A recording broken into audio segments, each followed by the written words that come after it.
What's up everyone, it's Lizotte here. MPO first round of the OTB Open has concluded, and I have to say there was some surprises. Well, there was a lot of surprises. Mainly surprises. Disclaimer, there's gonna be spoilers. OTB this year proved to be a bit more difficult than probably more than a lot of players or viewers thought it would be. Your usual suspects were suffering quite a lot, and we're gonna talk about them, and we're also gonna talk about those who played really well, of course. That's what recaps are all about. Without further ado, let's jump into and see what happened on the first round.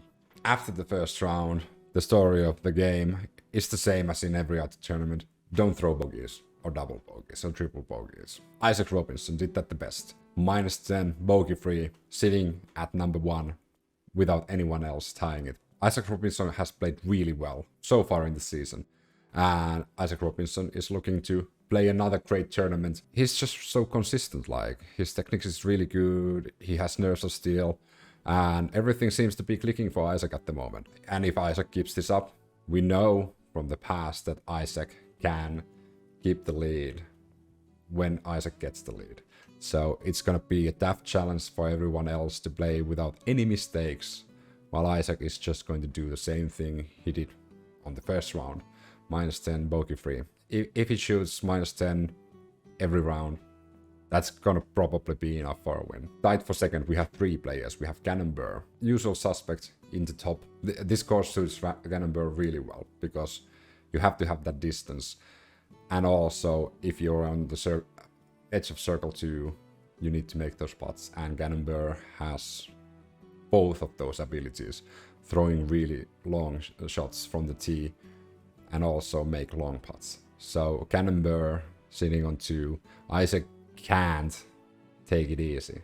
He still needs to keep his foot on the gas and keep going, because Gannon Buhr is just 1 stroke behind Isaac. So it's gonna be interesting moving day coming up. Redalen once more in the top after the first round. This is almost like a repeat from the previous couple of tournaments where Redalen has played really well on the first round or the first 2 rounds, and on the 3rd day or the 4th day something happens. Let's just hope and this is not the same as the previous tournaments and Redalen can actually fight for the win. That would be really awesome, because he's been close so many times.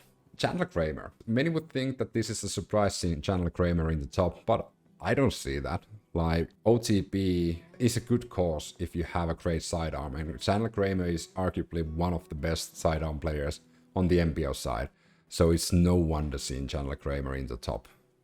I didn't think that he would be tied for second, maybe 5th, maybe like in placements like 5 to 8 or something, but tied for second is a really good placement, and Chandler Kramer is a really good player. We saw that.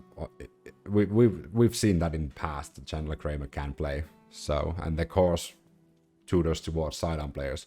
So it's going to be interesting to see, can Chandler Kramer challenge Isaac Robinson and the others in the lead. And the funny thing is, the next 2 players who are tied for 5th, which are Aaron Kosic and Adam Hams, both of those players are also sidearm players. So that's a true testament of, well, the course tutoring towards sidearm players. Then we're gonna talk about your usual suspect that didn't do that well. We're gonna start off with last year's winner, which is Simon Lizotte, tied for 33rd. Really inconsistent round. Nothing, like, I'm not gonna sugarcoat it. Like, really inconsistent. Simon really didn't get anything going, and the final 2 holes paints the perfect picture about Simon's round. He was really upset about himself and the score, and there was a little tantrum there at the end. As a true Simon fan, I hope he gets everything under control and pulls an upset, even take the win. Simon could do that in a good day. Well, in a perfect day, Simon could do miracles. But I think sitting on -3, it's gonna be a tough call for Simon to win. Another usual suspect playing poorly, Eagle McMahon, sitting also on -3. Really inconsistent round, the same as Simon. But those 2 players are the ones who can pull the upset if they have everything going for them. One player I thought that would do really well was Ezra Aderholt. Ezra was on the feature card, so we got to see Ezra play a lot. And I have to say I was a bit surprised to see Ezra playing so poorly, considering he's a really good sidearm player, one of the best backhand players. But things didn't go Ezra's way. Like, well, nothing went Ezra's way. And that's sad to see a good player suffer so much. But that's disc golf. You just need to perform. Unfortunately, Ezra didn't do that. And that's why he's sitting on 84th. Tied for 84th with +4. We can wholeheartedly say that Ezra is probably not going to win the tournament.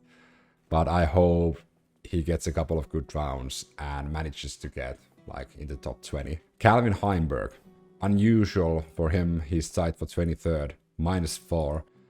The front nine of Calvin's was really good, but the back nine bite it back a little.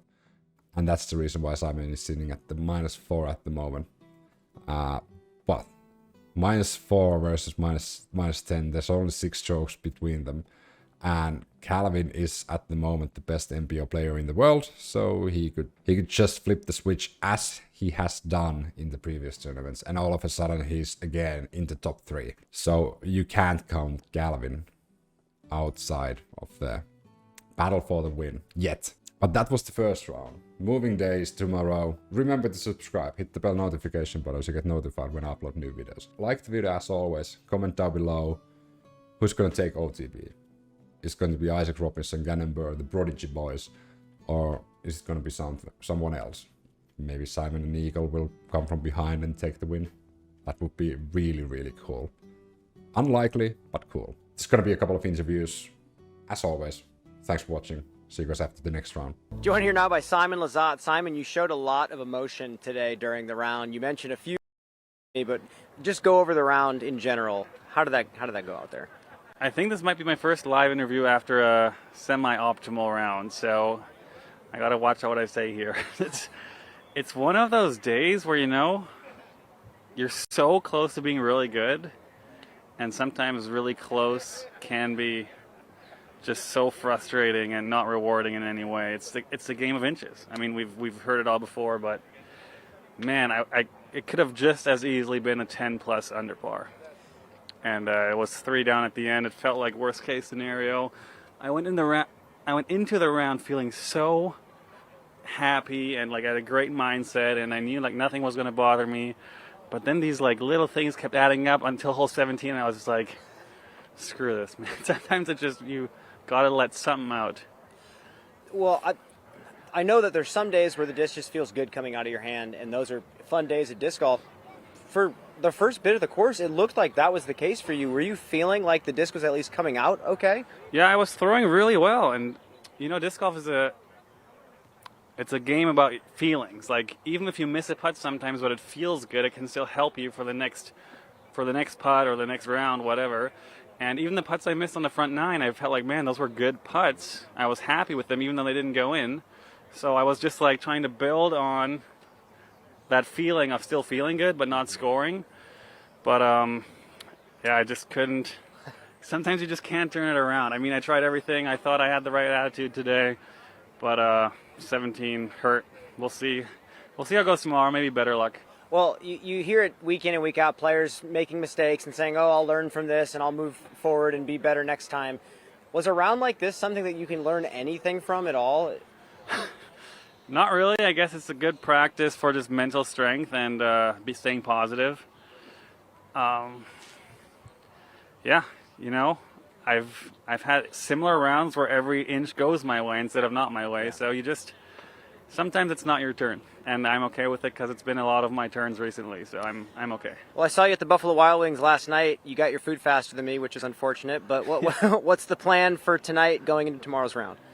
No plans, I think. I think there's a jam session at OTB Warehouse. I play some guitar, and we dabbled a bit last year, so it's always a good time. The OTB crew is amazing. Anyone who's ever hung out with them, it's always a good time. So I might be over there later and play some guitar or have a beer and hang out with the friends. We're all friends here, surprisingly. Well, thanks for joining us here for this interview, Simon. Appreciate it, and we'll see you tomorrow. See ya. We are here with clubhouse leader Isaac Robinson off the course with a 10 under 56. Isaac, it was a bogey-free round 1. but also not without its blemishes. You missed a couple circle 1 putts, Yeah. but you also were perfect from circle 2. So a lot going on this round. Just give us your thoughts about what went on out there. Yeah. I want the circle 1 putts back. I think they were all 25 and in, so even on the shorter side of circle 1. So I really wanted to make those. The drives felt good. The putting, circle 2 putting felt great. So yeah, just hitting those landing zones and trying to stay, safe and not throw out of bounds. Now, I last saw you in person in Georgia, your Champions Cup win. Last week, 2nd place in Jonesboro, and now you're leading the pack at OTB. What kind of run are you on at the moment? Yeah, my game feels really good. I feel like I can look at a spot and I can put the disc pretty much exactly where I want it. So, just feeling in the zone and feeling ready to attack these courses. Now, you've got a little bit of a reputation, I don't know if it's fair or not, as somebody who excels in the trees. And while there are some technical shots out here, this is a golf course. How are you approaching this course? And, do you see this as an opportunity to show that you can win on all types of courses? Yes, I was thinking about that this week. I'm known as a woods player, and it's great to be known that way, but I also want to kind of break that and just be known as a good all-around player. So coming out here, attacking these open courses, these longer courses, I'm looking forward to it. Well, practice rounds are one thing, but tournament rounds are another. Now you've seen the course in competition. Are any adjustments you're looking to make for the rest of the tournament? I'm probably throwing the same discs off at every tee this weekend. I like my shot selection, and I like the discs I'm throwing, so feeling good. All right, Isaac Robinson in the clubhouse with the lead after round 1 at OTB. Thank you. Well, coming off of his victory